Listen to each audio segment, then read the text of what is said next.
Good morning. Cavity problem बताया था, उसके क्वेश्चन को पहले कुछ क्वेश्चंस कर लेते हैं फिर आगे। ये एक लैमिना, लैमिना का मतलब शीट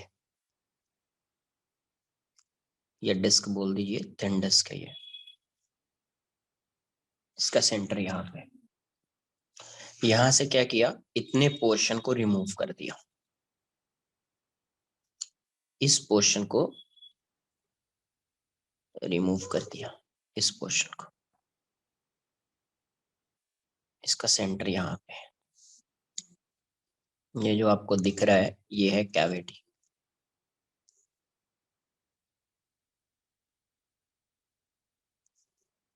ये क्या है? कैविटी। ये है कैविटी। इसका जो रेडियस है, ये जो रेडियस है ये है ए। तो इसका रेडियस कितना होगा? a/2। ये एक यूनिफॉर्म डिस्क, यूनिफॉर्म डिस्क। और लामिना, लामिना मीन्स शीट। उससे क्या किया, इस वाले पार्ट को रिमूव कर दिया, इस वाले पार्ट को रिमूव कर दिया, राइट। तो मैं अगर इसको एक्स एक्सेस मान लूं और इसको मैं वाई एक्सेस अज्यूम कर लूं, इसको मैं वाई एक्सेस अज्यूम कर लूं, इसको मैं एक्स एक्सेस अज्यूम कर लूं, वाई एक्सेस ऐसा अज्यूम कर रहे हैं, यहाँ से पास हो रहा है सेंटर से। तो आपसे पूछा गया है find the position of centre of mass of remaining portion. Find the position of, find the position of center of mass of remaining portion. Find the position of center of mass of remaining portion. Find the position of center of mass of remaining portion. Find it. Try कीजिए।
क्या करेंगे अपन, क्या बताया है? पहले centre of mass find करना है without cavity, without cavity, right. तो इसका सेंटर ऑफ मास तो यहाँ पे होगा, 0 0 पे ही होगा। विदाउट कैविटी फाइंड कर रहे हैं तो इसका सेंटर ऑफ मास तो कहाँ पे होगा? सेंटर पे ही होगा, यहाँ पे होगा 0 0। तो C1 जो है वो 0 0 हो गया। इसका मास अगर आप देखोगे M1, तो मास क्या आएगा? Sigma into area. एरिया कितना? πa²। ये हो जाएगा इसका मास। अब कैविटी वाले पोर्शन को देखिए, तो रिमूव्ड पोर्शन का जो कोऑर्डिनेट आएगा यहाँ का, इस पॉइंट का -1/6 आई थिंक करेक्ट है। तो यहाँ से ये जो कैविटी है ये C2 हो गया। तो इसका कोऑर्डिनेट क्या दिखेगा अपने को? ये a/2 है, y कोऑर्डिनेट 0 है, तो a/2 0। कोऑर्डिनेट फाइंड कर लिया, a/2 0। मास की वैल्यू क्या हो जाएगी? सिग्मा इंटू एरिया, a/2 तो जगह सिग्मा πa²/4। अगर आपने इसको m अज्यूम किया तो ये 4m हो जाएगा, बट ऐसे ही रखो। C1 0 0 है, C2 a/2 0 है, मास m1 है, और इसके मास को क्या लिखेंगे? -m2, क्योंकि कैविटी का है। तो XCM क्या आ जाएगा? XCM is m1 x1 -m2 x2 by m1 minus. तो XCM की वैल्यू अपने को क्या आ गई? ये तो 0 आ गया, m2 की वैल्यू क्या है, sigma pi A square by 4 into A by 2, और ये है sigma pi A square minus sigma pi A square by 4। तो एक्ससीएम की वैल्यू यहाँ से क्या आ जाएगी, माइनस सिग्मा पाई ए स्क्वायर इंटू ए बाय 8, और यहाँ से कितना आ जाएगा, 3 sigma pi A square by 4 आ जाएगा। तो सिग्मा पाई ए स्क्वायर कैंसिल, सिग्मा पाई ए स्क्वायर कैंसिल, 4 से 2 टाइम्स में ये भी जाएगा। एक्ससीएम की वैल्यू कितनी आ जाएगी अपने को, एक्ससीएम जो है ये कितना आ रहा है, तो ये 1 bye minus A by 8 into 4/3, 4/3, तो यहाँ से क्या आ जा रहा है, -a/6, -a/6। तो एक्ससीएम की वैल्यू क्या आ जा रही है, -a/6। वाईसीएम तो 0 ही रहेगा, एंड वाईसीएम की वैल्यू क्या है, m1 into 0 minus m2 into 0 by m1 minus m2, तो वाईसीएम तो 0 ही रहेगा। तो अभी जो सेंटर ऑफ मास लाई कर रहा होगा, centre of mass of remaining portion, वो कहाँ पे है, तो -a/6 और 0 पे है, होना भी चाहिए। किस साइड है, y तो 0 है, मतलब इसी एक्सेस पे लाई कर रहा होगा, ये सेंटर ऑफ मास नेगेटिव है, इस साइड लाई कर रहा होगा, होना भी चाहिए इस साइड, क्योंकि इस साइड हाफ पोर्शन को अगर आप देखो, इस हाफ पोर्शन को देखिए, तो इस साइड मास ग्रेटर है इससे, right. Centre of mass heavier mass के टुवर्ड्स होगा, तो इस साइड आ जाएगा, शिफ्ट हो जाएगा, तो सेंटर ऑफ मास का पोजीशन जो अभी आएगा -a/6 और 0 होगा। क्या होगा, -a/6 और 0, राइट, नोट कर लीजिए आप। सर थोड़ा ऊपर से आ सकते हो प्लीज।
सर जो सेंटर ऑफ मास है वो it won't lie between the C1 and C2 ना इन दिस केस। नहीं, क्यों लाई करेगा, अभी ये तो नेगेटिव हो गया ना भाई साहब, अरे ये नेगेटिव है ना, हाँ हाँ पॉजिटिव यस। होता तब तो लाई करता ना, यहाँ पे नेगेटिव है, इस साइड लाई करेगा। अच्छा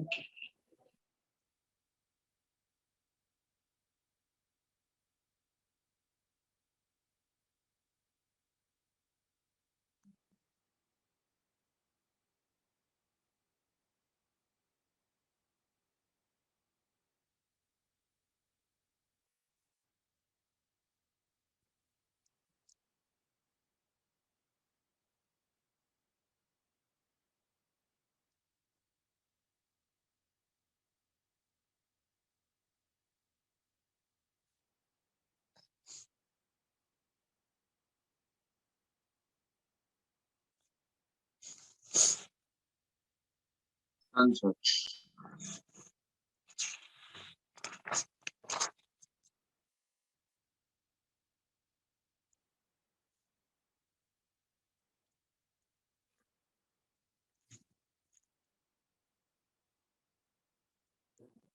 ये सेंटर है, मैं इसी को एक्सेस अज्यूम कर लेता हूँ, लेट्स सी।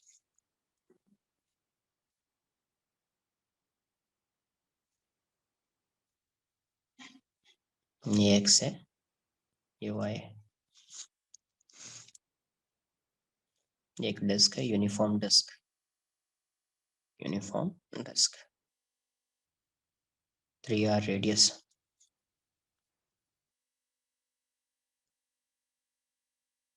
यहाँ पे कैविटी बना रहा हूँ इस साइड,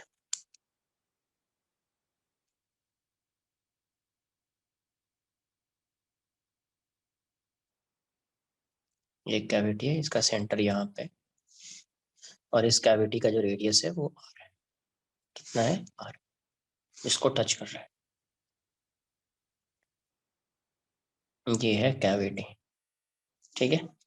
क्वेश्चन में पूछा गया find the centre of mass of remaining portion,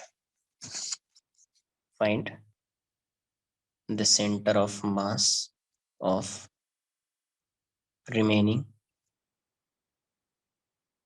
remaining portion,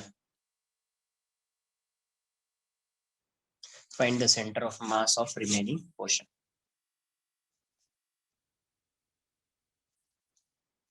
मतलब ये डिस्क है, इससे इसको हटा दिया, है ना। बताइए।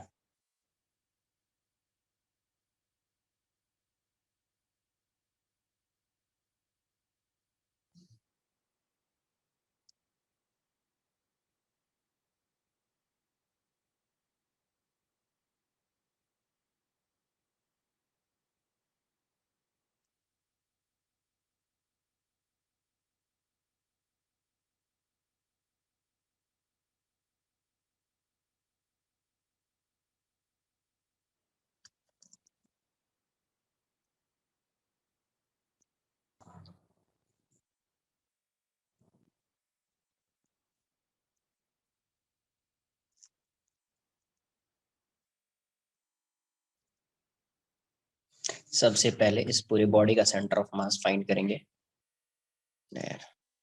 इस पूरे बॉडी का सेंटर ऑफ मास तो अपने को पहले से पता है, ये सेंटर पे होगा। कहाँ पे होगा? सेंटर पे होगा, C1 0 0। और इसका मास अगर आप फाइंड करोगे तो M1 की वैल्यू हो जाएगी sigma pi into 3r square, मतलब ये हो जाएगा 9 sigma pi r square. Cavity का सेंटर ऑफ मास अगर आप फाइंड करोगे, इसका सेंटर C2, ये कितने डिस्टेंस पे होगा? ये r है, ये भी r है, ये 2r है यहाँ से यहाँ तक, तो ये भी r होगा बिकॉज 3r है, तो यहाँ से यहाँ तक का डिस्टेंस 2r होगा। तो x कोऑर्डिनेट तो 0 होगा, y coordinate 2r, y coordinate 2r, right. y coordinate 2r हो जाएगा। अगर मास की बात करें तो sigma into pi r square हो जाएगा, sigma into pi r square हो जाएगा। अब यहाँ से मैं दो मास कंसिडर कर लेता हूँ, M1 C1 0 0।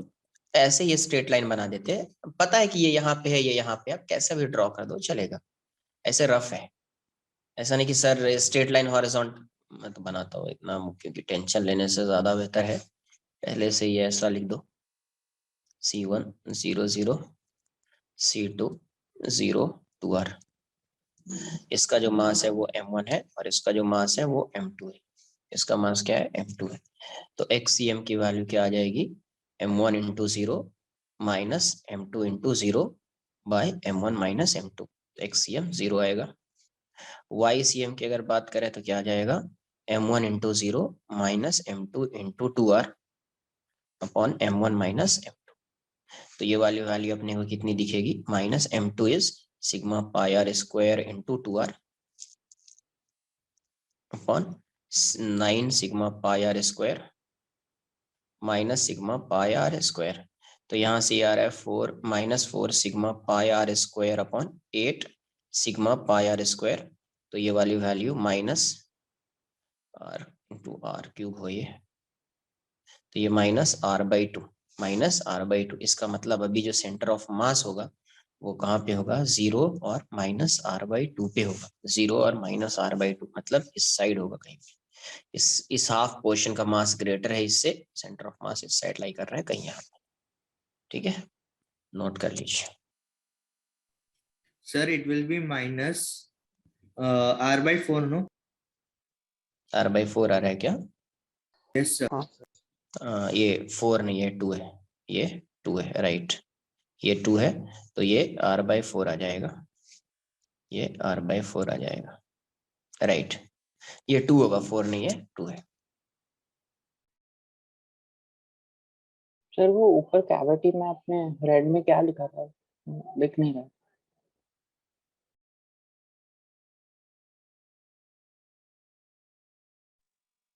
क्या लिखा है? अच्छा सर, ये रेडियस r है, ये कैविटी लिखा हुआ है, ये रेडियस r ओके है और ये कैविटी लिखा हुआ है। तो सेंटर ऑफ मास होगा 0 और माइनस r/4 पे आएगा, 0 and minus r/4।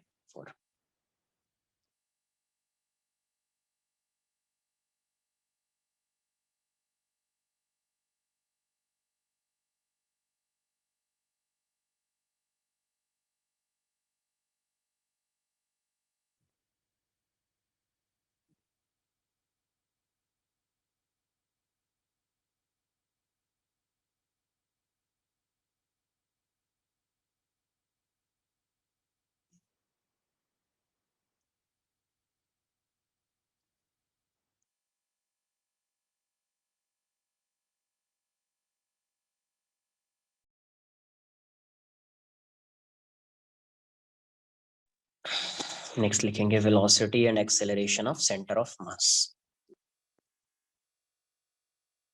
Velocity and acceleration of centre of mass, ये कैसे फाइंड करेंगे? सबसे पहले देखेंगे वेलोसिटी ऑफ सेंटर ऑफ मास।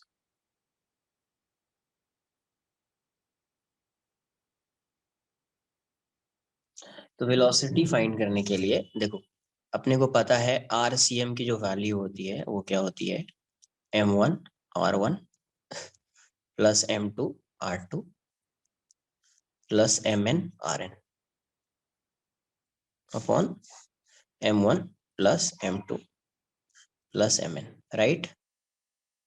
तो अगर मुझे वेलोसिटी फाइंड करनी है, ये r गिवन है, तो अगर मैं इसको डिफरेंशिएट कर दूं, differentiating both side with respect to t, differentiating both sides with respect to t, तो मुझे वेलोसिटी आ जाएगी। तो ये क्या हो जाएगा, dRCM/dt, राइट। तो ये यहाँ से you will get the value VCM, VCM की वैल्यू क्या हो जाएगी, dRCM/dt, dRCM/dt। तो यहाँ से VCM क्या मिलेगा अपने को, VCM जो मिलेगा इसको डिफरेंशिएट कर दो, m1 r1 को डिफरेंशिएट करोगे तो v1 आएगा, m2 v2 plus mn vn by m1 plus m2 plus mn plus mn, ये हो जाएगी VCM। अब यहाँ से अगर आप देखो, तो अगर मैं VCM फाइंड करूं, VCM, तो m1 v1 क्या होगा, p1 मोमेंटम ऑफ पार्टिकल 1, ये p2, ये pn, और ये हो जाएगा m सिस्टम, टोटल मास है तो मैं m सिस्टम बोल देता हूँ इसको। तो यहाँ से अगर मैं इस साइड लिखूं m system into VCM equals to ये टोटल p हो जाएगा, राइट। ये p सिस्टम हो जाएगा, p1 plus p2 plus pn, p system. इसका मतलब ये हुआ कि अगर मुझे मोमेंटम फाइंड करना है सिस्टम का, तो मैं P1 P2 P3 P4 P5 P6 ये सब नहीं लिखूंगा। अगर मुझे पूरे सिस्टम का मोमेंटम फाइंड करना है तो मैं P1 P2 P3 P4 P5 ये सब नहीं लिखूंगा, मैं डायरेक्ट क्या फाइंड करूंगा, velocity of centre of mass. क्या फाइंड करूंगा, वेलोसिटी ऑफ सेंटर ऑफ मास। तो ये क्या हो जाएगा, m सिस्टम इंटू VCM, क्या हो जाएगा, m सिस्टम इंटू VCM। तो मैं velocity of centre of mass find कर लूंगा और सिस्टम के मास से मल्टीप्लाई कर दूंगा, सिस्टम के मास से मल्टीप्लाई कर दूंगा, है ना। तो मुझे क्या मिल जाएगा, velocity of centre of mass, मतलब momentum of centre of mass मिल जाएगा। तो अपने को अगर सिस्टम का मोमेंटम फाइंड करना है, momentum of system, linear momentum of system, तो आपको क्या करना पड़ेगा, m सिस्टम इंटू VCM। ऐसा नहीं P1 P2 P3 P4 ऐसा नहीं लिखना, डायरेक्ट ऐसा कर देंगे तो you will get the value of momentum of system. ठीक है, अब यहां से जैसे एक एग्जांपल बताता हूँ। ये एक पार्टिकल लिया, मान लीजिए ये m1 है 2 kg, और ये इस डायरेक्शन में जा रहा है 3 मीटर पर सेकेंड से। और मैंने एक m2 लिया 3 kg का, और ये इस डायरेक्शन में जा रहा है 2 मीटर पर सेकेंड से। तो इसका velocity of centre of mass क्या होगा, VCM क्या होगा। तो VCM लिखोगे तो m1 v1, 2 into opposite direction में तो -3 ले लिया, प्लस 3 इंटू 2। इसको अगर मैं पॉजिटिव ले रहा हूं तो ये नेगेटिव हो जाएगा, तो ऐसा लिखेंगे 2 + 3, तो ये -6 + 6/5 आ गया, मतलब ये वाली वैल्यू 0 आ गई। VCM क्या आ गया, 0 आ गया। तो अगर इस डायरेक्शन को, एक डायरेक्शन को आपने पॉजिटिव लिया है तो उसके अपोजिट डायरेक्शन वाले वेलोसिटी को नेगेटिव लेना पड़ेगा, उसके अपोजिट डायरेक्शन वाले वेलोसिटी को नेगेटिव लेना पड़ेगा। अगर 2 डिफरेंट डायरेक्शन में होगा तो वेक्टर के टर्म में लिखना पड़ेगा। या तो x डायरेक्शन में ही है ना, तो एक पॉजिटिव एक नेगेटिव, बट एक x में होता है एक y में होता, तो ऐसे नहीं लिखते। जैसे अगर सपोज ये इस डायरेक्शन में जा रहा है 3 मीटर पर सेकेंड से, m1 की वैल्यू 2 kg है, और एक यहाँ पे 3 kg है, और ये इस डायरेक्शन में जा रहा है 2 मीटर पर सेकेंड से, तो आप VCM को ऐसे लिखते हैं m1 v1, मतलब 2 into 3 i cap plus 3 into 2 j cap by 2 + 3, आप ऐसा लिखते हैं। आ रही है बात समझ में, तो ये हो जाएगा 1/5 6i cap plus 6j cap, ऐसा आ जाता। अब यहाँ पे देखो, इंडिविजुअल पार्टिकल की वेलोसिटी है, but velocity of centre of mass 0 है। तो अगर कहीं पे ऐसा लिख दिया जाए, if VCM is 0, if the velocity of centre of mass is 0, then it doesn't mean that the velocity of individual particle would be 0. Then it doesn't mean that the velocity of individual particle would be 0. It may or may not be 0. It may or may not be 0. अगर velocity of centre of mass 0 है तो individual particle की velocity 0 हो भी सकती है, नहीं भी हो सकती है, राइट। जैसे यहाँ पे एक एग्जांपल लिया, velocity of centre of mass 0 है, बट इंडिविजुअल पार्टिकल की वेलोसिटी 0 नहीं है, इंडिविजुअल पार्टिकल की वेलोसिटी 0 नहीं है। Similarly velocity of centre of मास अगर कांस्टेंट है, लेट्स से velocity of centre of mass constant है, इसका मतलब ये नहीं होगा कि इंडिविजुअल पार्टिकल की वेलोसिटी कांस्टेंट होगी, हो भी सकती है, नहीं भी हो सकती है, हो भी सकती है, नहीं भी हो सकती है, right. But velocity of centre of mass constant हो सकता है, क्योंकि एक डिक्रीज हो रहा होगा तो दूसरा इंक्रीज हो रहा होगा, वैसा। तो उस केस में you will get the value of VCM as constant, है ना, you will get VCM as constant. हो भी सकता है, नहीं भी हो सकता है। आ रही है बात समझ में। तो velocity of centre of mass constant है तो इंडिविजुअल पार्टिकल की वेलोसिटी कांस्टेंट हो भी सकती है, नहीं भी हो सकती है।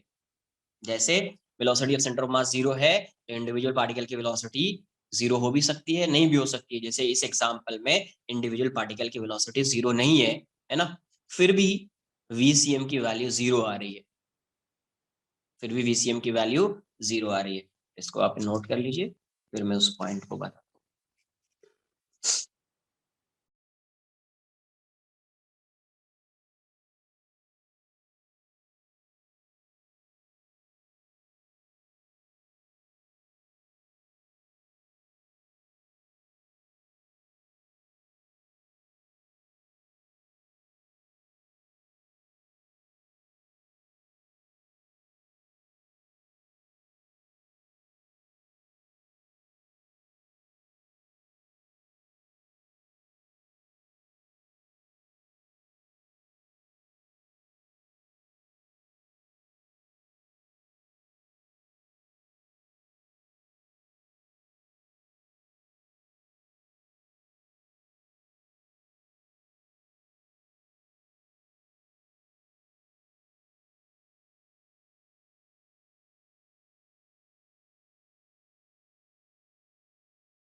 डन।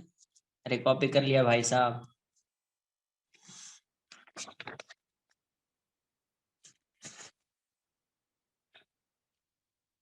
नोट करके पॉइंट लिखेंगे अपन।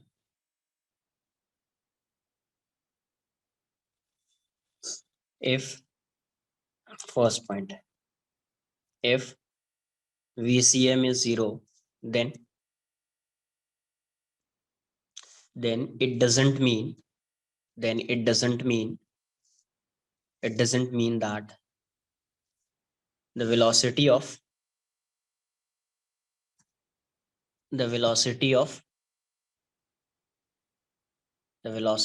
individual particle,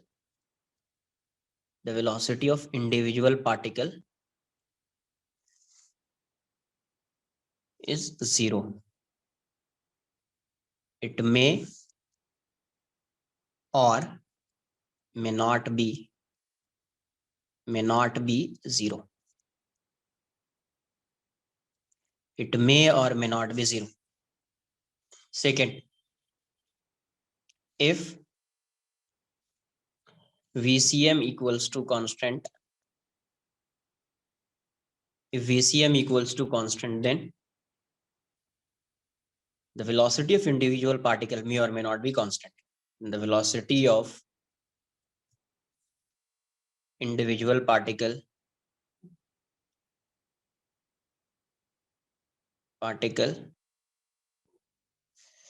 may or may not be constant. May not be constant. Next लिखेंगे acceleration of particle.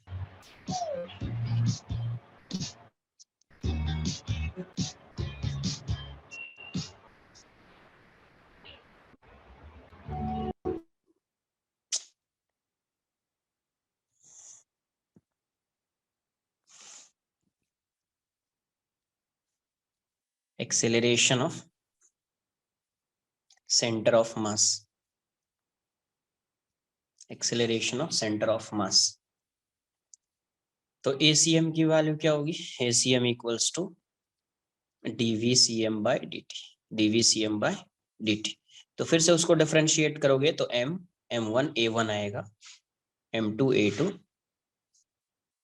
Plus MN AN by M1 plus M2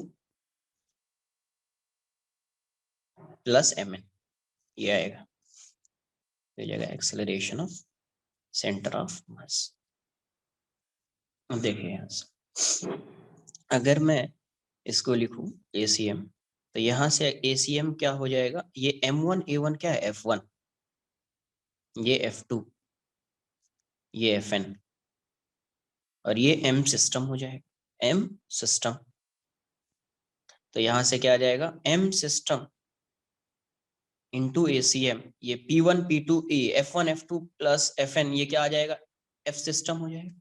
तो सिस्टम पे अगर नेट फोर्स फाइंड करना है तो क्या करना पड़ेगा? Acceleration of centre of mass find करना पड़ेगा। हर पार्टिकल पे फोर्स फाइंड नहीं करना पड़ेगा आपने। ऐसा नहीं कि हर पार्टिकल पे फोर्स F1 फाइंड कर रहा है, F2 फाइंड कर रहा है, F3 फाइंड कर रहा है। क्या फाइंड करना पड़ेगा? सिस्टम पे फोर्स फाइंड करना है तो acceleration of centre of mass find कर लो, you will get the net force, है ना, acting on centre, acting on the system. तो यहाँ से F सिस्टम की वैल्यू क्या आ जाएगी अपने को? F system is M system into ACM. Sir, F system means net force, ना? Yes. Okay. इसका मतलब ये हो गया F net, और नेट में क्या कैसा फोर्स आता है? External force, right? M system into ACM, ये कैसा फोर्स है? External force, net external force. क्योंकि इंटरनल फोर्स की वजह से पार्टिकल मूव तो नहीं करता है, इंटरनल फोर्स की वजह से सिस्टम मूव कर सकता है क्या? इंडिविजुअल पार्टिकल मूव कर सकता है, बट सिस्टम कभी मूव नहीं कर सकता है, सिस्टम कभी मूव नहीं कर सकता, राइट? ये एक्सटर्नल फोर्स हो। Sir, internal force मतलब like tension, normal reaction, all those. नहीं भाई साहब, समझिए इस चीज को। इंटरनल फोर्स का मतलब क्या है? टेंशन, नॉर्मल रिएक्शन नहीं। टेंशन नॉर्मल रिएक्शन कब इंटरनल फोर्स होता है, जब पूरे को एक सिस्टम अज्यूम कर लेते हैं तब, राइट? आ रही है बात समझ में? Yes, जब sir. पूरे को एक सिस्टम अज्यूम, जैसे ऐसा है, आपने इसको एक सिस्टम अज्यूम कर लिया, इस पूरे को एक सिस्टम अज्यूम कर लिया, इसको इसको इसको इस सिस्टम अज्यूम कर लिया, तब टेंशन हो जाता है, कैसा इंटरनल फोर्स बन जाता है। वरना अगर सिर्फ इस पार्टिकल को कंसिडर करेंगे तो कभी भी टेंशन इंटरनल फोर्स बनेगा क्या? नहीं No, no. बनेगा। तो उस चीज को समझिए, तो इसीलिए डायरेक्ट ऐसा स्टेटमेंट मत दो, राइट? Yes, sir. मतलब डिपेंड करता है हमने क्या लिया। हाँ, अभी इंटरनल फोर्स का मतलब ये समझेंगे कि अगर ये ब्लॉक है, ये ब्लॉक है, तो ये पार्टिकल, इस पे जो फोर्स लगा रहा होगा, इस पार्टिकल के बीच जो फोर्स लग रहा है वो इंटरनल फोर्स है। अभी ऐसा समझो। अच्छा, सपोज सॉलिड ब्लॉक पड़ा है, उस पे मॉलिक्यूल्स के बीच में अट्रैक्शन, वो सब हाँ, वैसे। वो सब जो फोर्स है, क्योंकि जितना ये फोर्स लगाएगा उतना ये फोर्स लगा रहा होगा, राइट? तो वो सब यस, फोर्स जो है वो सब इंटरनल फोर्स मानेंगे। क्लियर है? Yes sir. हम्म। क्योंकि नॉर्मल रिएक्शन टेंशन कभी इंटरनल होगा कभी नहीं होगा, ये सिचुएशन पर डिपेंड कर रहा है कि कैसे आप कंसिडर कर रहे हैं, क्या है नहीं।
सर थोड़ा सा ऊपर कीजिए।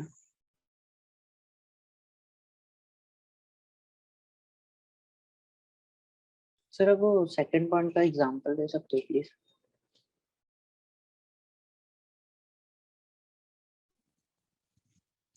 क्या चीज? सर वो जो सेकंड पॉइंट है उसका कोई अरे, इससे एग्जांपल? तुम रिलेट नहीं कर पा रहे हो क्या इसको? नहीं नहीं, फर्स्ट वाला समझा, नहीं तो सेकंड का। रिलेट करो ना यार, उसको रिलेट करो ना यार, कभी रिलेट भी किया करो चीजों को। देखो यहाँ पे एक सिस्टम मान लिया, इसमें बहुत सारे पार्टिकल्स है, ये है ये है ये, राइट? ये इस साइड जा रहा है वी से। अब मान लो इस दो फोर्स पार्टिकल को कंसिडर कर रहे हैं, तो ये पार्टिकल इस पे फोर्स लगा रहा होगा, ये पार्टिकल इस पे फोर्स लगा रहा होगा। सपोज अट्रैक्टिव फोर्स लगा रहा है, तो ये फोर्स ऐसा है, ये फोर्स ऐसा है। अब जितना फोर्स ये इस पे लगा रहा है उतना फोर्स ये इस पे लगा रहा है, तो नेट फोर्स 0 है। बट इस पे जब फोर्स लग रहा है तो ये पार्टिकल एक्सेलरेट कर रहा होगा। इसको ऐसे समझो, इसलिए मैं कोई पॉइंट ऐसे नहीं लिखा देता हूँ, मुझे पता है कि प्रॉब्लम होना है। ये ए है और ये बी है, ठीक है? ये ए है, ये बी है। मान लेते हैं ये 2 kg है और ये 3 kg है, और इसकी वेलोसिटी 3 ही अज्यूम कर लेते हैं। ये 3 है और ये मान लीजिए 4 है। ये 3 है, ये 4 है, तो ये 2 kg मान लो, थोड़ा इजी कैलकुलेशन के लिए 2 kg मान लेते हैं। तो वेलोसिटी ऑफ सेंटर ऑफ मास कितना दिख रहा है अभी? 4 इंटू 2 8, और ये 6/4, तो ये कितना आ रहा है? 14/4, इतना आ रहा है। अभी क्या हो गया, इसकी वेलोसिटी चेंज हो गई। अभी इसके बीच फोर्स लग रहा होगा, इसके बीच क्या लग रहा होगा? फोर्स लग रहा होगा। दो पार्टिकल है, ग्रेविटेशनल फोर्स लग रहा होगा। तो जब ग्रेविटेशनल फोर्स लगेगा तो इसकी वेलोसिटी चेंज हो जाएगी और इसकी वेलोसिटी भी चेंज हो जाएगी। इस पे फोर्स इस साइड लग रहा है, इस पे फोर्स इस साइड लग रहा है, इसकी वेलोसिटी डिक्रीज हो जाएगी और इसकी वेलोसिटी इंक्रीज हो जाएगी। अट्रैक्टिव फोर्स लगता है दो पार्टिकल के बीच, ग्रेविटेशनल अट्रैक्शन, तो ये इस पे फोर्स इस साइड लगा रहा होगा, ये इस पे फोर्स इस साइड लगा रहा होगा। जब ये फोर्स ऐसा लगाएगा तो इसकी वेलोसिटी डिक्रीज होगी और इसकी वेलोसिटी इंक्रीज होगी। तो सपोज ये 4 हो गया है, 3 मीटर ना, मीटर पर सेकेंड, तो ये 4 मीटर पर सेकेंड हो गया है, 2 kg है, ये भी 2 kg है, और ये 3 मीटर पर सेकेंड हो। तो अभी velocity of centre of mass find कीजिए। 8 + 6/2 + 2 4, अभी भी 14/4 आ रहा है।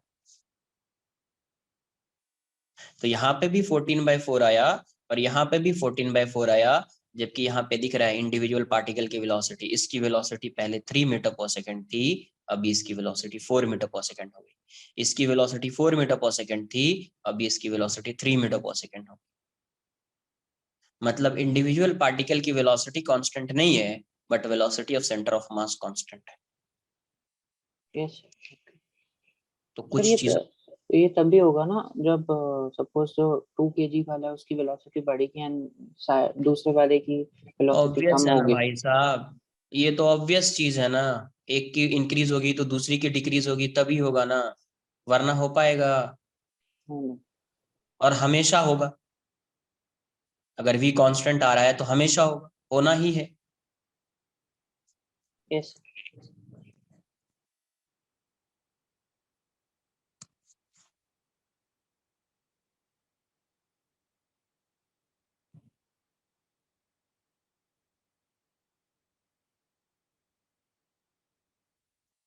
तो अगर किसी भी पार्टिकल, यहाँ पे अगर मैं बात करूँ एक्सेलरेशन की, तो अगर इंडिविजुअल पार्टिकल का एक्सेलरेशन है, फिर भी acceleration of centre of mass 0 हो सकता है। जैसे वेलोसिटी VCM 0 है, इवन दो इंडिविजुअल पार्टिकल की वेलोसिटी 0 नहीं है, राइट? तो अगर acceleration of centre of mass 0 है, it doesn't mean the acceleration of individual particle is 0। It may और मे नॉट बी, हो भी सकता है, नहीं भी हो सकता है। तो उस पॉइंट को भी नोट करके लिखेंगे आप, पहले इसको नोट कर लो।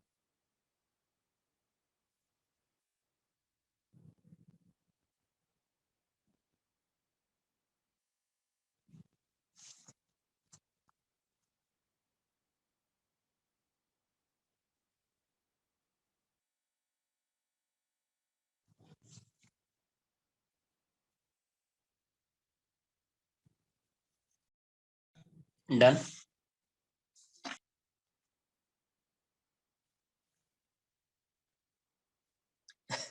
तो यहां से नोट करके एक पॉइंट क्या लिखेंगे,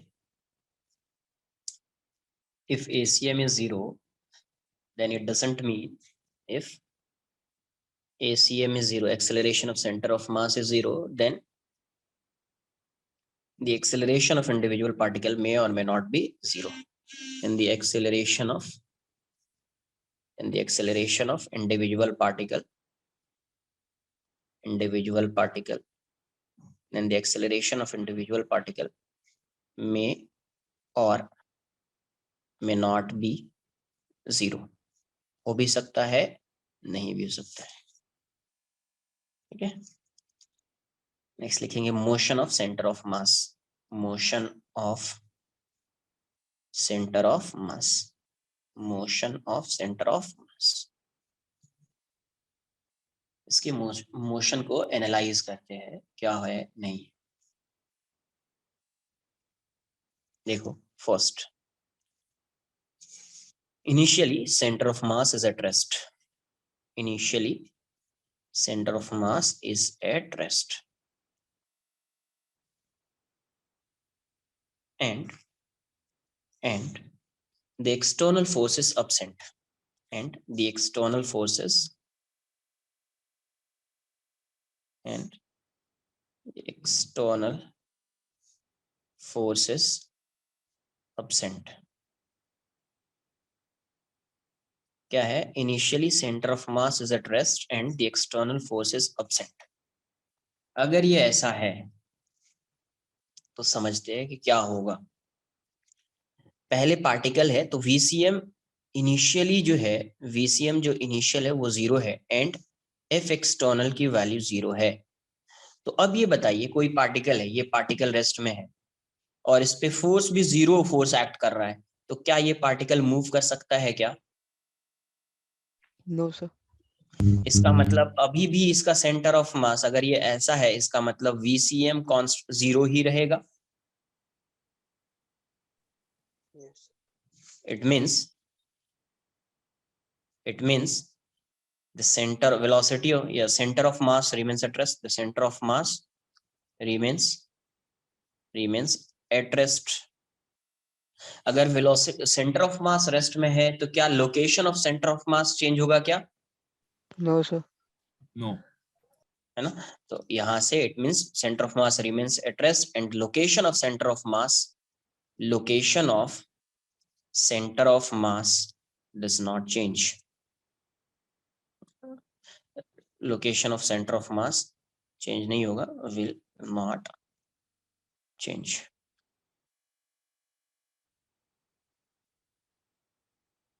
That is fixed. So location of center of mass is fixed. Will not change. तो यहां से आप ऐसा बोल सकते हैं क्या कि RCM की जो वैल्यू होगी delta RCM would be 0, right? Delta RCM 0 हो जाएगा. सिमिलरली यहां तो नेट फोर्स की अपन बात कर रहे थे. सिमिलरली अगर मैं ऐसा बोल दूं velocity of centre of mass 0 है and net force along x direction F net along x direction, x लिख दिया मैंने 0, इसका मतलब net force along x direction 0 है. Net force along x direction ये 0 है, इसकी वैल्यू क्या है? 0 है. तो अब ये बताइए कि अगर x initially velocity of centre of mass 0 है, सेंटर ऑफ मास की कोई वेलोसिटी नहीं है और x डायरेक्शन में जो फोर्स है नेट फोर्स 0 है, तो क्या party centre of mass x direction में मूव कर सकता है क्या? No sir. No, sir. अगर x डायरेक्शन में सेंटर ऑफ मास मूव नहीं करेगा it means hence delta xcm की वैल्यू क्या हो जाएगी? 0 हो जाएगी, right? Yes, sir.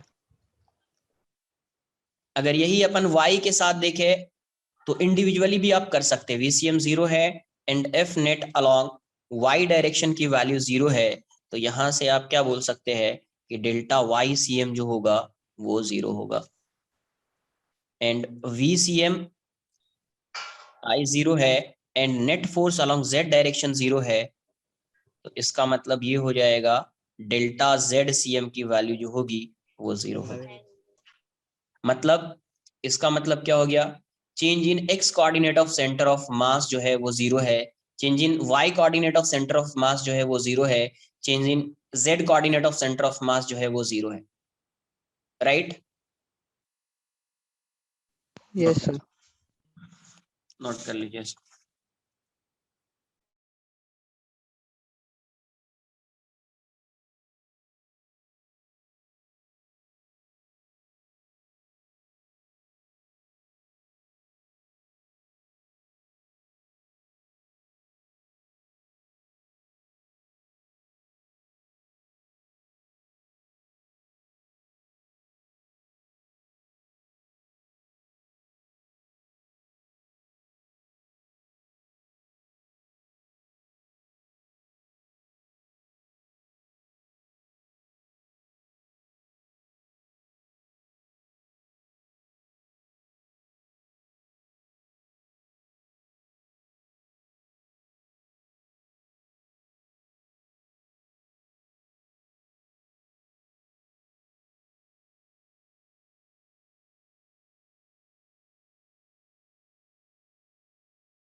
Sir, VCM I cap is velocity in x direction आप बोल रहे हो ना?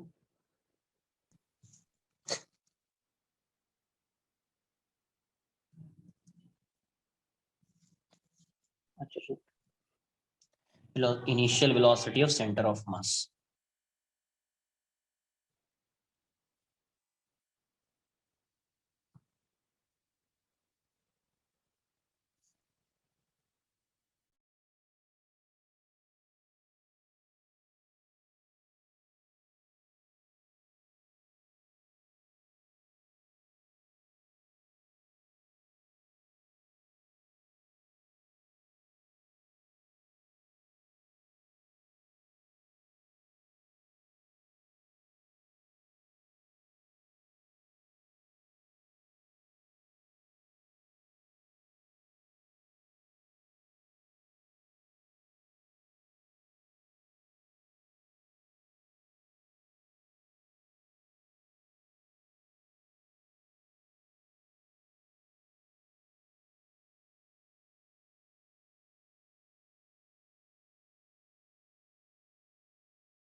Done.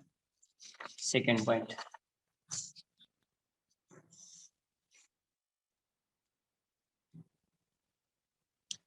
Velocity of center of mass is moving.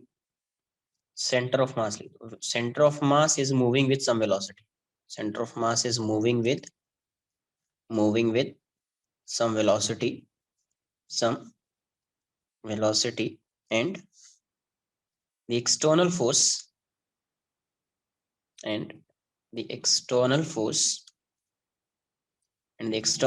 is absent.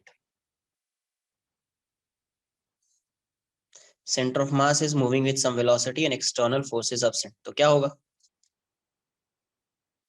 अगर external force absent है तो acceleration इसका 0 हो जाएगा. Since F external is 0, hence VCM की वैल्यू क्या रहेगी? कांस्टेंट रहेगी, राइट? VCM यहाँ पे क्या रहेगा? कांस्टेंट रहेगा. Third point,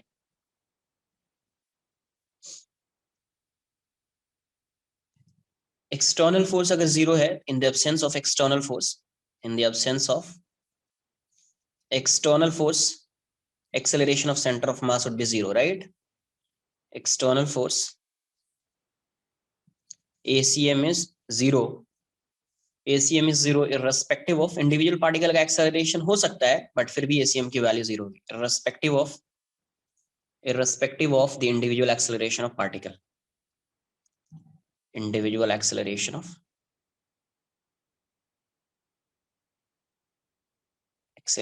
of particle.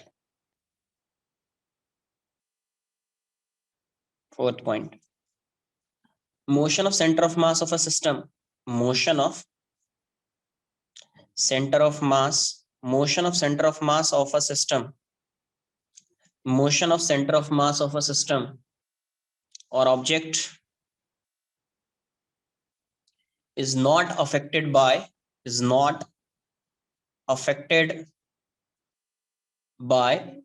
any of internal forces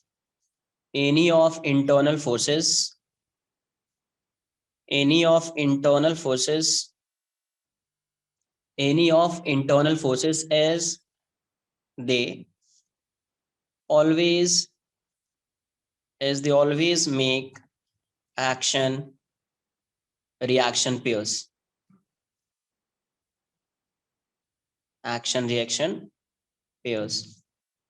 And so their net contribution to acceleration of center of mass is 0. Their net contribution to the acceleration of center of mass is 0. हमेशा net force 0 ही रहेगा. Internal force even though individual particle पे act कर रहा है तो action reaction pair force बनेगा तो हमेशा 0 आएगा. इसीलिए कोई भी acceleration में उसका कोई contribution नहीं होगा. Acceleration of center of mass is क्या लिखा? Motion of center of mass of a system or object is not affected by any of internal forces as they always make action reaction pairs and so their net contribution to the acceleration of center of mass is 0. तो कभी भी internal force की वजह से acceleration disturb नहीं होगा. Acceleration of center of mass जो है वो internal force की वजह से disturb नहीं होगा. Fifth. Sir. Yes. Sir, what are we doing? Means is this a tactics to solve the question? नहीं, कुछ भी टैक्टिक्स नहीं है. पहले ये समझ लीजिए मोशन ऑफ पार्टिकल है. क्या आप अपन motion of centre of mass पढ़ रहे हैं? Motion of centre of mass मतलब समझिए कि कहीं पे क्वेश्चन अगर आ जाए वैसा जहां पे initial velocity of centre of mass 0 है, एक्सटर्नल फोर्स 0 है, it means delta RCM would be 0. Okay वहां सर, पे डेल्टा आरसीएम को 0 कर दिया. टैक्टिक्स होता कुछ तो वहां पे लिखा होता ना, हेडिंग ही लिखता ना मैं वहां पे. Okay sir, yes sir, means it's the motion of common cases are there in that. Yes. Okay sir, thank you. तो motion of centre of mass ये हो गया. Next, under the external force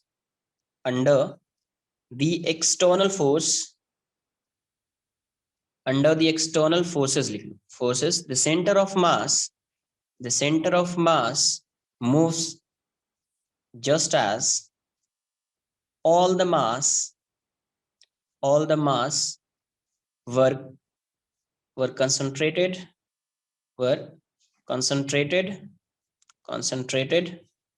at that point, concentrated at that point. यही होता है, पूरे मास को कहाँ पे अज्यूम करते हैं, पूरे मास को अज्यूम करते हैं सेंटर पे। तो यहाँ पे F एक्सटर्नल जो होगा वो क्या हो जाएगा, M सिस्टम इंटू ACM, ये ऐसा आ जाएगा, ये ऐसा आ जाएगा। तो कभी भी इंटरनल फोर्स की वजह से कोई इफेक्ट आने वाला नहीं है। अब इंटरनल फोर्स की वजह से कोई इफेक्ट आने वाला नहीं है, तो अगर मैं ऐसे एक एग्जांपल लूं, जैसे एक पार्टिकल है, let's say a particle is projected with some velocity, a particle is projected with some velocity, एक पार्टिकल को मैंने ऐसे प्रोजेक्ट किया किसी वेलोसिटी से। अब ये पार्टिकल ऐसा जा रहा है, इसका प्रोजेक्टाइल मोशन ऐसा हो रहा है। ऐसा अज्यूम कर लिया लेट्स से कि यहाँ पे पार्टिकल आके जो है वो क्या हो जाता है, एक्सप्लोड हो जाता है, एक्सप्लोजन होता है यहाँ पे। पार्टिकल यहाँ पे 2 और मोर देन 2 पार्ट्स में वो क्या हो जाता है, वो स्प्लिट हो जाता है ना, एक्सप्लोजन हो रहा है यहाँ पे, एक्सप्लोड हो रहा है। तो अब ये बताओ, यहाँ पे जो एक्सप्लोजन हो रहा है, ये जो पार्टिकल एक्सप्लोड हो रहा है, वो किस फोर्स की वजह से हो रहा है? Internal force. इंटरनल फोर्स किसकी वजह से आ रहा है, इंटरनल फोर्स की वजह से आ रहा है। तो इंटरनल फोर्स की वजह से आ रहा है, तो अभी मुझे ये बताइए, ये पार्टिकल ऐसा जा रहा है, इसका मतलब इसका सेंटर ऑफ मास ऐसा जा रहा है, राइट? Yes. तो यहाँ पे जो एक्सप्लोजन होगा, सपोज एक्सप्लोजन हो गया तो 2 पार्टिकल बन गया, एक ऐसा और एक ऐसा। तो ये पार्टिकल सपोज ये यहाँ पे आ गया, ये पार्टिकल कहीं यहाँ पे आ गया, और ये पार्टिकल जो है मैं ऐसा अज्यूम कर लेता हूँ, ये पार्टिकल कहीं यहीं पे आ गया, कहीं भी जा सकता है, मैं ऐसा अज्यूम कर रहा हूँ कि ये 2 पार्ट में डिवाइड हो गया, यहाँ पे एक्सप्लोजन हो रहा है, एक्सप्लोड कर गया ये पार्टिकल, तो यहाँ पे 2 पार्ट में डिस्ट्रीब्यूट हो गया, ये एक इस साइड एक इस साइड, ये पार्टिकल यहाँ पे आ गया, ये पार्टिकल यहाँ पे आ गया। अभी बताओ पोजीशन ऑफ सेंटर ऑफ मास इसका क्या होगा? Sir, जहाँ पे ओरिजिनल जाता है, यहाँ ओरिजिनल जहां पे जाएगा, ये सेंटर ऑफ मास अभी भी यहीं पे लाई करेगा, बिकॉज ये फोर्स कैसा है, इस पे जो एक्सप्लोजन हुआ है किसकी वजह से हुआ, इंटरनल फोर्स। तो इंटरनल फोर्स कभी भी सेंटर ऑफ मास के मोशन को जो है वो चेंज नहीं कर सकता है, बिकॉज उसकी वजह से कोई एक्सेलरेशन आएगा ही नहीं, कोई वेलोसिटी आएगी ही नहीं, राइट? तो पहले जैसा मूव कर रहा था सेंटर ऑफ मास, अभी भी सेंटर ऑफ मास वैसे ही मूव करेगा, और कहीं यहाँ पे आके स्ट्राइक करेगा सेंटर ऑफ मास जहां पे पहले करता था। क्लियर है?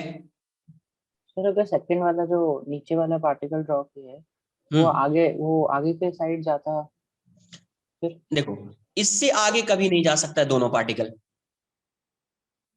इससे आगे दोनों पार्टिकल कभी नहीं जा सकता है, जाएगा तो सेंटर ऑफ मास के क्या यहाँ पे होगा क्या? नो, तो पॉसिबल है ही नहीं कि इंटरनल फोर्स की वजह से ये दोनों पार्टिकल इस साइड आ जाए, पॉसिबल नहीं है। तो एक पार्टिकल इस साइड होगा तो दूसरा इसके इस साइड ही होगा। अच्छा, क्लियर है? यस क्वेश्चंस करेंगे इस पे, इसको नोट कर लीजिए आप। सर वो COM वो पाथ में क्यों रहेगा? सेंटर ऑफ मास पहले कैसा जा रहा था, ऐसा जा रहा था क्या, ऐसा जा रहा था? हाँ। तो यहाँ पे जो एक्सप्लोजन हो रहा है तो कोई एक्सटर्नल फोर्स कर रहा है या इंटरनल फोर्स की वजह से वो पार्टिकल एक्सप्लोड हो रहा है? इंटरनल। तो इंटरनल फोर्स कभी मोशन ऑफ सेंटर ऑफ मास को चेंज कर सकता है क्या? नो। तो जब चेंज ही नहीं करेगा तो सेंटर ऑफ मास जैसा पहले जा रहा था अभी भी वैसा ही जाएगा। इसका मतलब एक पार्टिकल यहाँ पे आ गया, दूसरा पार्टिकल यहाँ पे आ गया, इसका मतलब इसका और इसका, इस पार्टिकल का और इस पार्टिकल का जो सेंटर ऑफ मास है, ये 1 मान लो पार्टिकल, ये 2 हो गया, ये 1 ये 2, इसका और इसका जो सेंटर ऑफ मास लाई करेगा वो कहीं यहीं पे लाई करेगा। क्लियर है? यस सर, ये मतलब ये फिजिक्स के रूल्स है ना कि दूसरा पार्टिकल आगे जा ही नहीं सकता कभी भी। अरे जाएगा, रूल्स की बात नहीं है, रियलिटी में नहीं जाएगा। रूल्स कहां से आ गया, रियलिटी में नहीं जाएगा। ऑब्जर्व किया हुआ है ये सब, वही। हाँ, रियलिटी में नहीं जाएगा, क्योंकि एक्सप्लोजन तो इंटरनल फोर्स की वजह से हो रहा है, इंटरनल फोर्स कोई एक्सेलरेशन कंट्रीब्यूट करेगा ही नहीं उसको, तो उसका मोशन जो है वो चेंज होगा ही नहीं। वरना सेंटर ऑफ मास आगे चला जाएगा ना यार, और without external force centre of मास कैसे आगे जाएगा? अभी तो अपन मैथमेटिकल उसका एक्सप्रेशन देखा ना, F external equals to M into M system into ACM. Yes sir. ACM जब चेंज ही नहीं हो रहा है, जैसा पहले था वैसा ही है, फोर्स भी जो mg लग रहा था उसी टाइप से लग रहा है, तो इसका मोशन थोड़ी चेंज हो जाएगा सेंटर ऑफ मास का। इंडिविजुअल पार्टिकल का मोशन चेंज हो जाएगा बट सेंटर ऑफ मास का मोशन थोड़ी चेंज होगा, राइट? Yes sir.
डन।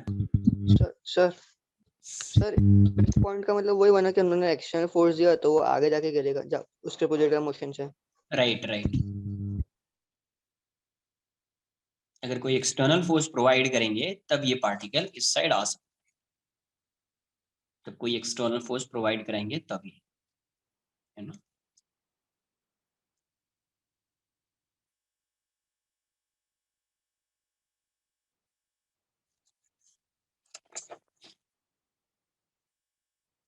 अभी जितना पढ़ा है उस पर कुछ क्वेश्चंस करें।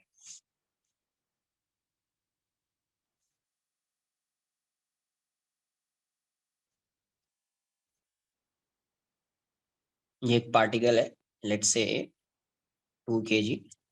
Particle is moving along this direction with velocity 10 meter per second at an angle of 37 degree. Second particle है, particle is moving with, ये 1 kg है, 2 meter per second, 2 meter per second. Particle B. Find, ये दो particle का एक system है, तो आपको फाइंड करना है, find the velocity of centre of mass, find the velocity of centre of mass of the system, velocity of centre of mass of the system, find the velocity of center of mass of the system.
देखो यहाँ से सबसे पहले इसकी velocity find कर लो, वीए कितना आएगा यार, 10 cos 37, 10 cos 37 I cap plus 10 sin 37 J cap, तो ये आ जाएगा 10 into 4/5 I cap plus 10 into 3/5 J cap, 8 I cap plus 6 J cap. And VB की वैल्यू क्या है, वीबी इज 2 आई कैप, तो वीसीएम क्या लिखोगे आप, VCM is M A V A plus M B V B upon M A plus M B. तो ये वाली वैल्यू क्या आ जाएगी, 2 into 8 I cap plus 6 J cap plus 1 into 2 I cap upon 2 plus 1, ये जाएगा 16 I cap plus 6 J cap plus 2 I cap by 3, तो ये आ जाएगा 18 I cap plus 6 J cap by 3, तो ये आ जाएगा आपका 6 I cap plus 2 J cap. तो वीसीएम की वैल्यू क्या आ जाएगी, 6 I cap plus 2 J cap, नहीं ये तो 12 हो जाएगा ना यार, ये 12 आ जाएगा, तो 4 आ जाएगा। एक बार कैलकुलेशन चेक कर लो यार, 16 प्लस 12 प्लस 2, तो 18 I cap plus 12 J cap, 3 से चला जाएगा 6 और 4 में। तो अगर मुझे मैग्नीट्यूड फाइंड करना है मॉड वी, तो ये क्या आ जाएगा, under root coefficient of I square plus coefficient of J square. Answer कितना आ जाएगा, 36 plus 16 under root 52 metre per second. Sir हम सेपरेटली करके भी कर सकते हैं ना, एक्स एंड वाई में। Yes, okay. पहले एक्ससीएम फाइंड कर लिया, वीसीएम अलोंग एक्स डायरेक्शन, फिर वीसीएम अलोंग वाई डायरेक्शन, फिर वी क्या आ जाएगा, VCM X I cap plus VCM Y J cap. Okay sir.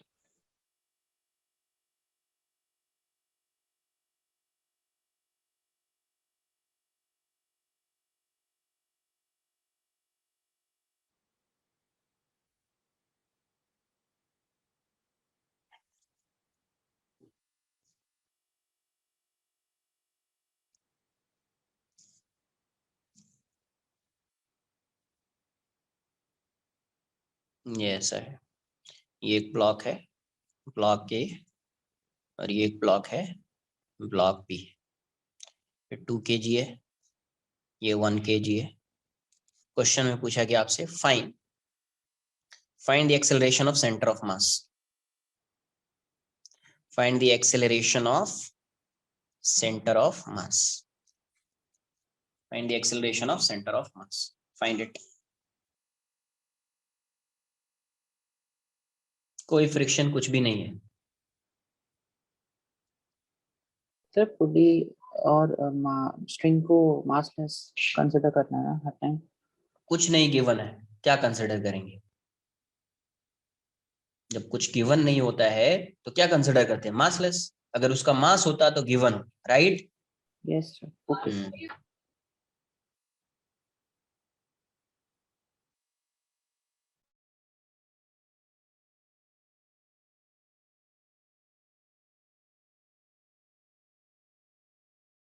So can you please scroll up?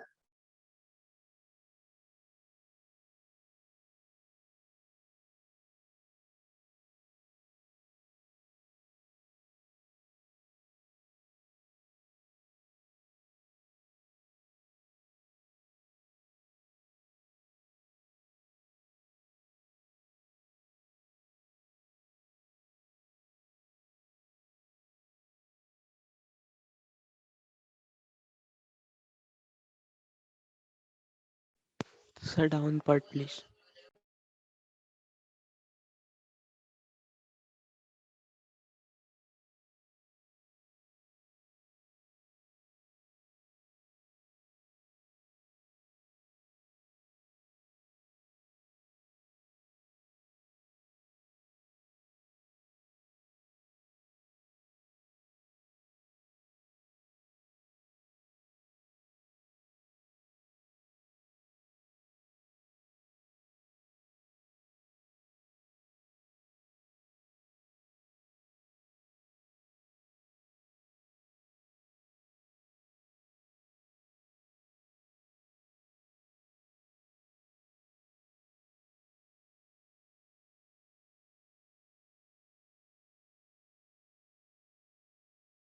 Check कर लेते हैं एक बार कितना आंसर आया G/3। चेक कर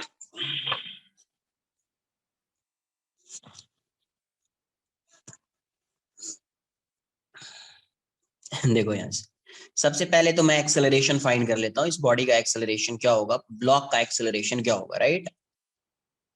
ए बी, इसका एक्सेलरेशन इस साइड कितना होगा, इसका वेट कितना होगा 2g, और इसका क्या होगा 1g हो जाएगा, है ना। तो एक्सेलरेशन इस साइड इसका आएगा और इसका एक्सेलरेशन इस साइड आएगा। तो एक्सेलरेशन अगर फाइंड करेंगे तो supporting force minus opposing force upon total mass, total mass. तो supporting force 2g, opposing force g, total mass 2 + 1, तो एक्सेलरेशन आ रहा है G/3। एक्सेलरेशन क्या आ रहा है G/3, राइट।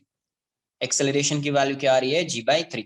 अब मुझे एक्सेलरेशन नहीं फाइंड करना है, क्या फाइंड करना है, एक्सेलरेशन ऑफ सेंटर ऑफ मास। अब देखिए यहां से ये बॉडी A है 1 kg और ये बॉडी B है 2 kg।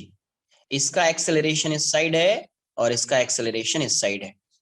तो किसी एक को पॉजिटिव मान लो, किसी भी डायरेक्शन में आप पॉजिटिव अज्यूम कर सकते हैं। तो बट जिसका m इंटू ए, देखो acceleration of centre of mass find करेंगे तो एक्सेलरेशन ऑफ सेंटर ये y डायरेक्शन में पॉजिटिव नेगेटिव में, एक पॉजिटिव होगा दूसरा नेगेटिव होगा, राइट। एक पॉजिटिव होगा दूसरा नेगेटिव होगा। तो अभी मैं वेक्टर साइन नहीं लगाऊंगा, डायरेक्ट लिखूंगा m1 a1 plus m2 a2 by m1 plus m2। किसी एक को पॉजिटिव मान लीजिए, तो मैं अपवर्ड को पॉजिटिव मान लेता हूँ, जनरली उसी को अज्यूम करते हैं, वैसे डाउनवर्ड को पॉजिटिव मानना चाहिए यहाँ पे, बट मैं अपवर्ड को ही पॉजिटिव मान लेता हूँ। इसको मैं पॉजिटिव मान रहा हूँ, इस डायरेक्शन को पॉजिटिव।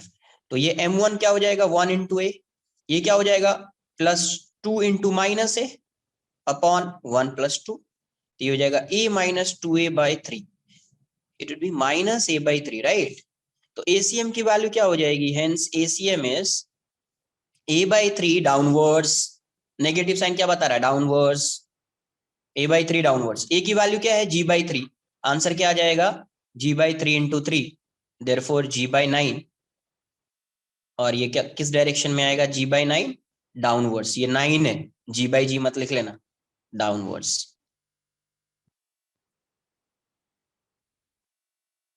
राइट। तो ये G/9 है, डाउनवर्ड्स, कैसा है डाउनवर्ड्स। तो acceleration of centre of mass क्या आएगा G/9 आएगा, डाउनवर्ड्स आएगा। तो पहले एक्सेलरेशन फाइंड कर लिया इसका और इसका, ये इस साइड जा रहा है ये इस साइड जा रहा है, तो acceleration of centre of mass m1 a1 plus m2 a2 by m1 plus m2। Solve कर लिया, किसी एक को पॉजिटिव मान लो तो दूसरा नेगेटिव हो जाएगा, दूसरा नेगेटिव हो जाएगा, राइट। नोट कर लीजिए। सर हम यहाँ पे डायरेक्ट नहीं कर सकते थे, Fnet equals m system into ACM। Direct यहाँ पे क्यों नहीं कर पा रहे हैं, बताओ डायरेक्ट क्यों नहीं कर पा रहे हैं इसको।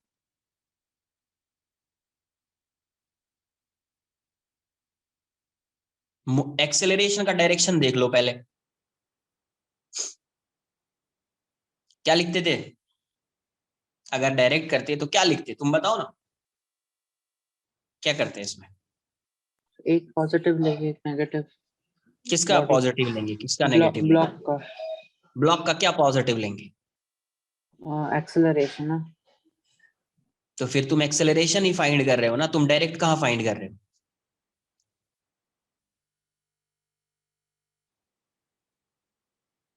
तुम कहाँ डायरेक्ट फाइंड कर रहे हो? डायरेक्ट नहीं फाइंड करना है। क्यों नहीं फाइंड करना है? क्योंकि एक्सेलरेशन पार्टिकल का ऑपोजिट डायरेक्शन में, एक्सेलरेशन पार्टिकल का किस डायरेक्शन में है? ऑपोजिट डायरेक्शन में। तो ज्यादा बेटर है आप एक्सेलरेशन ऐसे लिख लो और फिर एसीएम का फॉर्मूला बताया है उसका यूज करके आंसर लाएं, उसका यूज करके आंसर लाना है। क्लियर है? Yes sir. सर लेकिन एफ नेट अगर हम 30 लेंगे फिर रॉन्ग हो जाएगा क्यों? क्योंकि अब बताओ क्यों रॉन्ग आ रहा है, ये बताओ ना तुमको क्यों रॉन्ग आ रहा है। देखो ये फोर्स इसको सपोर्ट कर रहा है बट ये फोर्स इसको अपोज कर रहा है, हाँ यस। तो इसलिए तुम कंफ्यूज हो जाओगे। फिर नेट फोर्स से डायरेक्ट फाइंड किया ना ऐसे सिस्टम में, ऐसे केसेस में कंफ्यूज हो जाओगे फिर, राइट?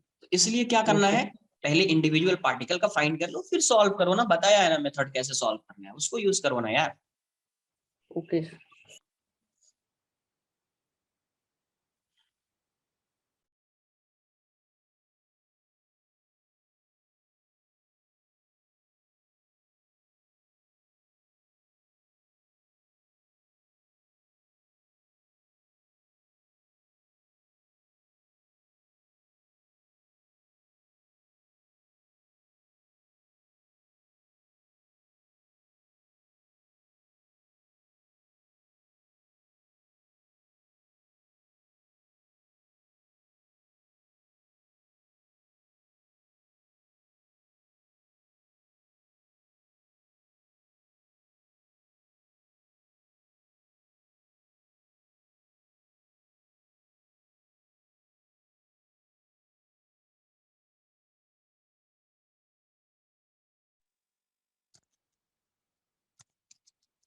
नेक्स्ट,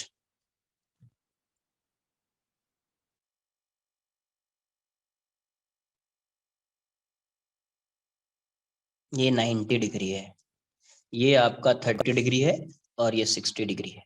ये फिक्स्ड, मूव नहीं कर रहा है, ये है फिक्स्ड। एक पार्टिकल यहाँ पे है ए, इसका मास m है। एक पार्टिकल यहाँ पे है बी, इसका भी मास m है। और यहाँ से रिलीज करा रहे हैं पार्टिकल, ब्लॉक या particle A and B, particle A and B are released from the top of a smooth fixed, are released from the top of a smooth fixed wedge. Find the magnitude of acceleration of center of mass. Find the magnitude of acceleration of center of mass of A and B. Magnitude of acceleration of center of mass of A and B. A and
देखो यहाँ पहले इसका acceleration find कर लेते हैं, right.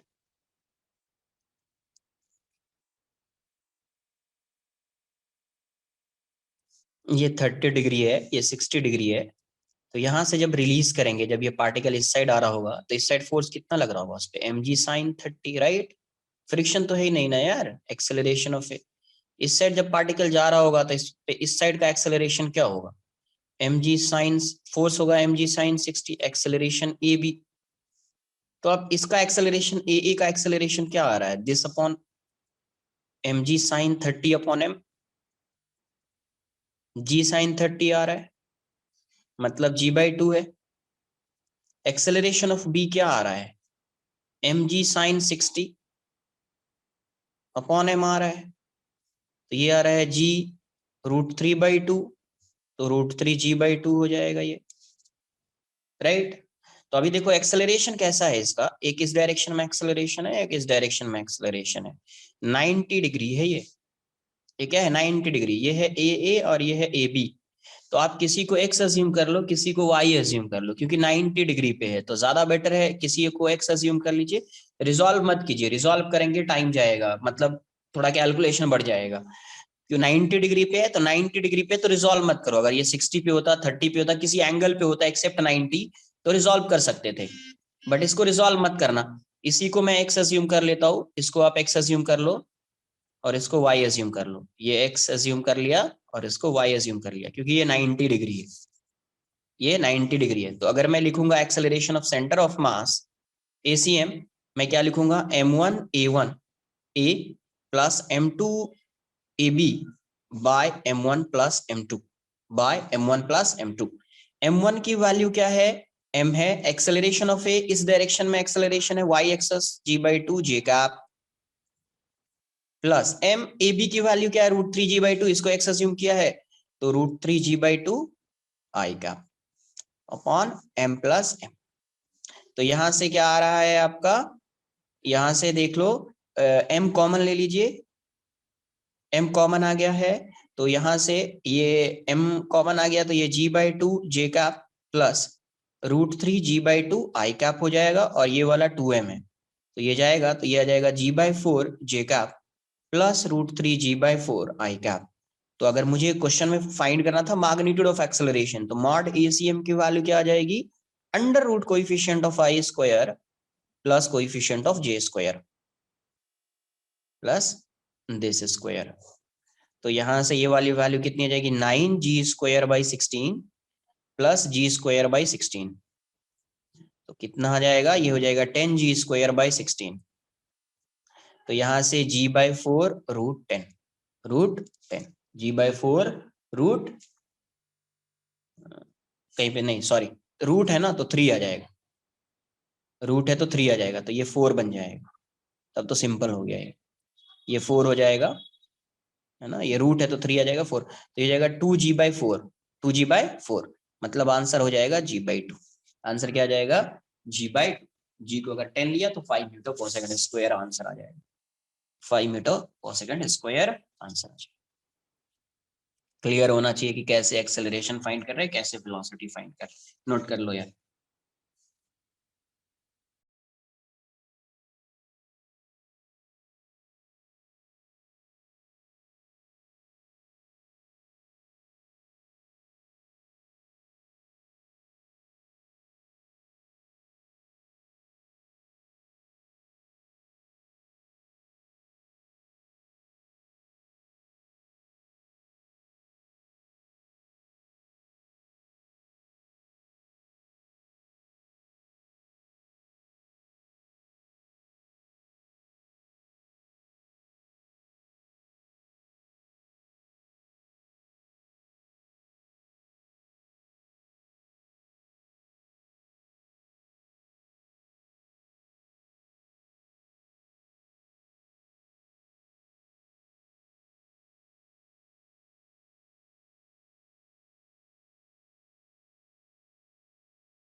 ये जी है।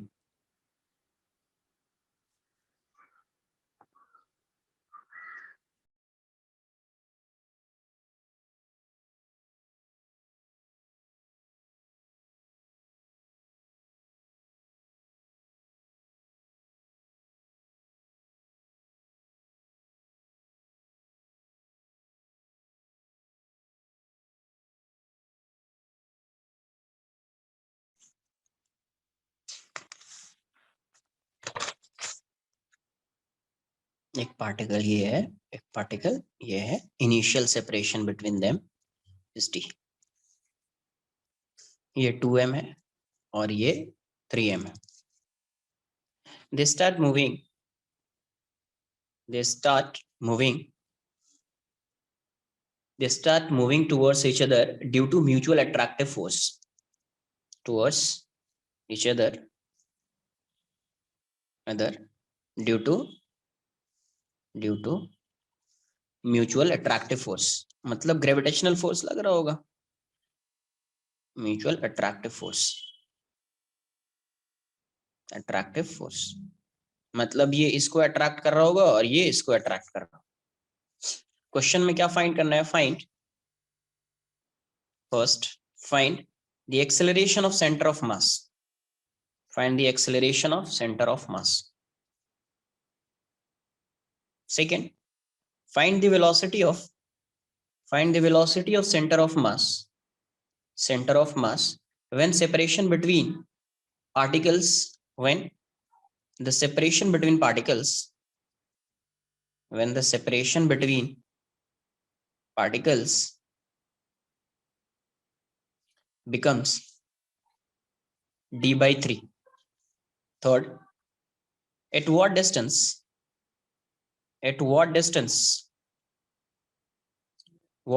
from the initial position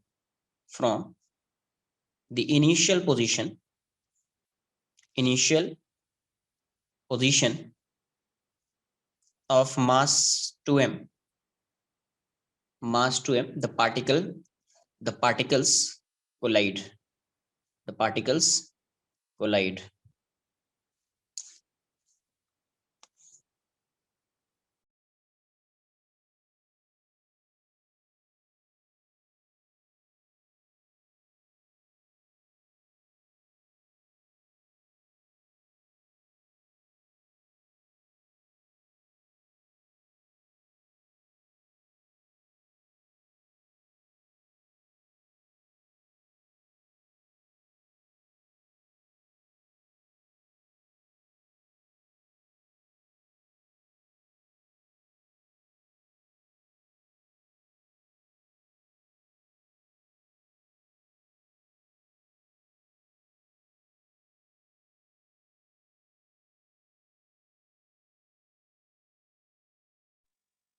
तो यहां से जब ये फोर्स लगा रहा होगा, अट्रैक्टिव फोर्स,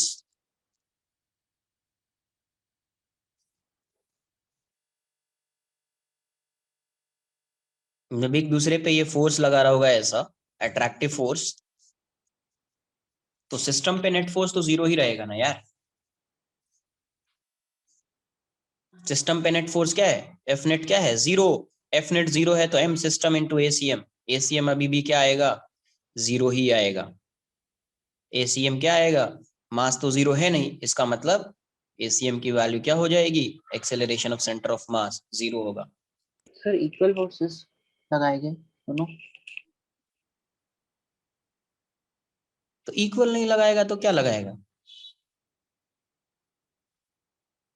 नहीं, वहाँ पे क्वेश्चन में म्यूचुअल दिया है, इसलिए हम अरे इक्वल भाई कंसीडर साहब, कर रहे हैं। तुम रीड करते हो या नहीं करते हो? नोट करके पॉइंट जो लिखाया है वो देखने के लिए थोड़ी लिखाया है। ऐसा थोड़ी बोला है कि उसको फ्रेम करा के घर पे रख लो, ऐसा थोड़ी बोला है। क्या लिखा है यहाँ पे? Motion of centre of mass object not affected by internal forces, they always make action reaction pair. Action reaction pair का क्या मतलब होता है?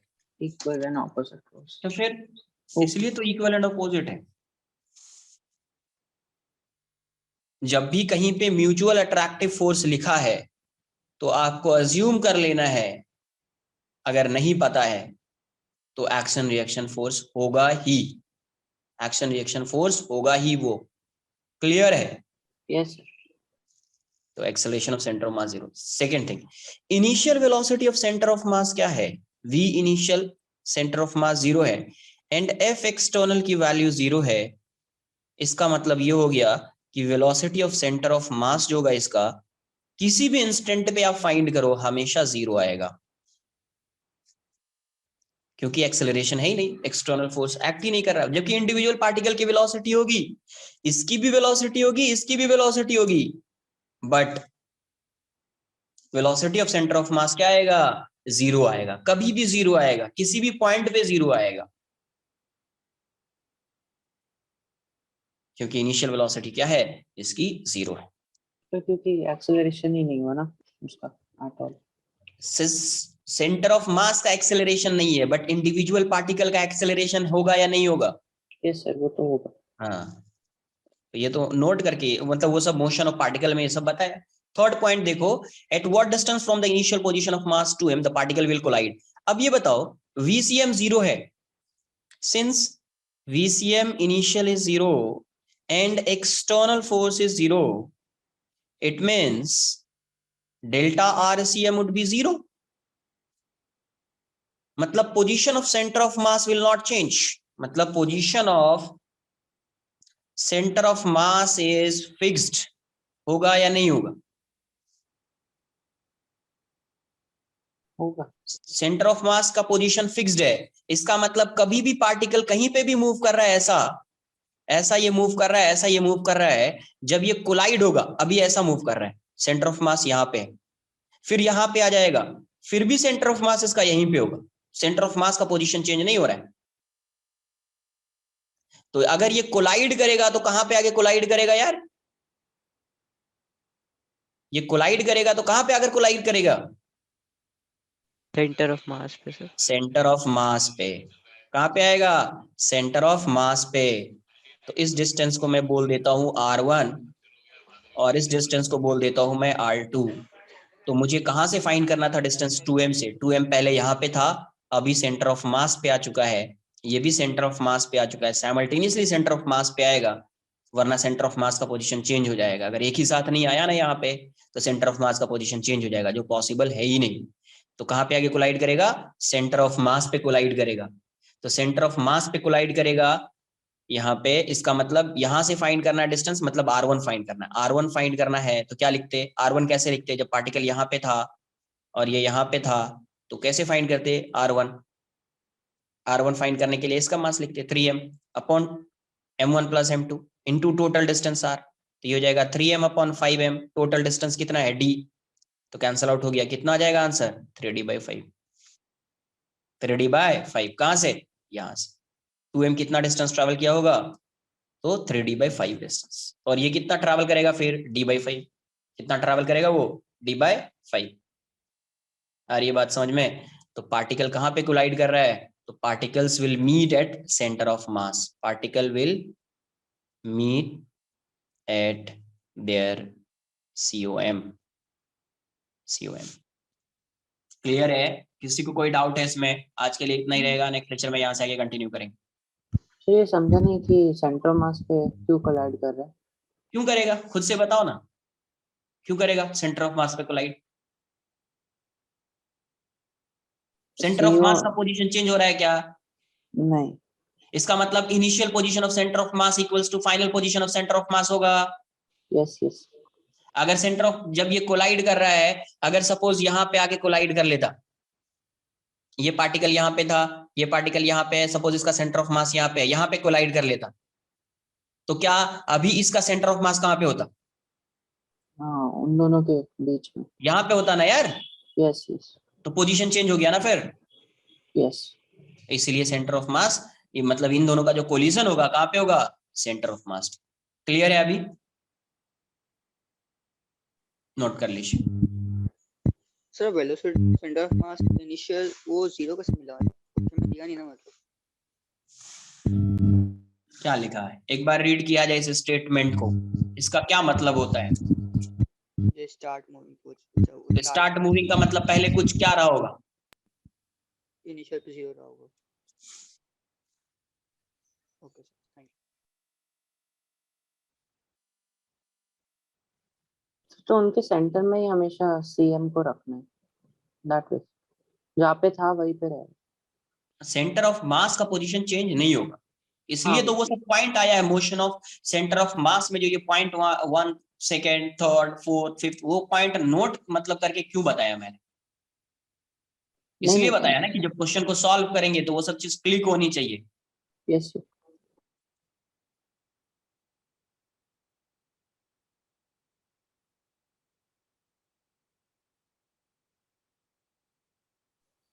सर हम इसको पूरे एक सिस्टम मान के पूछ सकते हैं दोनों को, मतलब मैंने सिस्टम अज्यूम किया तभी तो नेट को 0 आ रहा है ना भाई साहब। Yes sir.